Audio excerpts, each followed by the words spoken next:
Kwame Nkrumah PC was a Ghanaian politician and revolutionary. He was the first Prime Minister and President of Ghana, having led the Gold Coast to independence from Britain in 1957.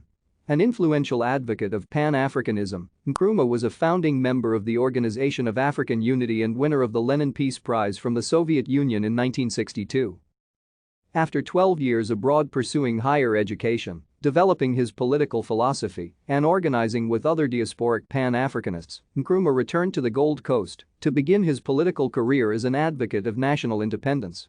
He formed the Convention People's Party, which achieved rapid success through its unprecedented appeal to the common voter.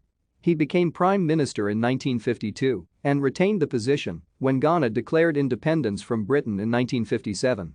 In 1960, Ghanaians approved a new constitution and elected Nkrumah president. His administration was primarily socialist as well as nationalist.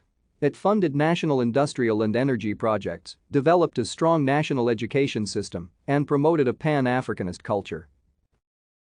Thank you for watching. Like and subscribe if you would like to view more of our videos. Have a nice day.